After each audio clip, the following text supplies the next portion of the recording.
Renato Nsumbu, actuellement en promo 2024, entrepreneuriat digital et management IT. Et actuellement, je travaille comme senior network engineer chez Eaton.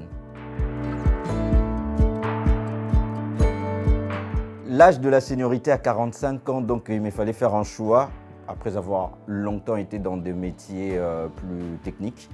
Donc c'était plutôt le moment de virer vers plus du management et du décisionnel et de la direction.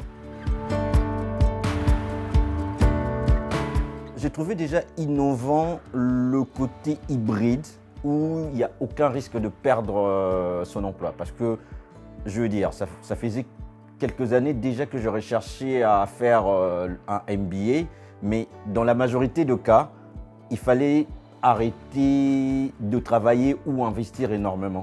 J'ai bien aimé le côté hybride du MBA de Epitech, mais surtout aussi le programme. Je trouvais qu'il était très parlant et très riche, et c'est ce que j'ai largement apprécié.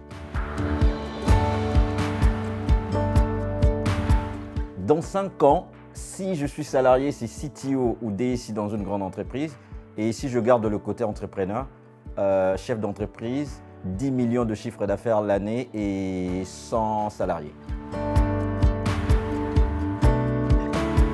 Le module que j'ai adoré, c'est Finance 2. Pour moi, en fait, Finance 2, c'est là où j'ai compris que quand on est entrepreneur, il faut vraiment ne pas avoir de chiffres.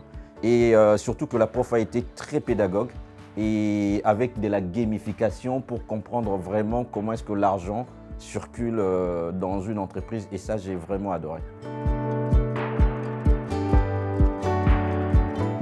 Pour moi, pour un entrepreneur, il faut prise de risque, investissement, de la curiosité et le maître mot qui est maintenant dans toutes les bouches, c'est de la résilience. Parce qu'en fait, nous vivons de plus en plus dans un monde d'incertitude et pour un entrepreneur, il faut essayer d'être le plus résilient et en même temps le plus innovant. Et je pense qu'il y a beaucoup de choses d'ailleurs dans le management, dans le cours de management qu'on a appris et au travers de plusieurs cours de l'innovation, dans le cas du MBA qui ont été très parlantes.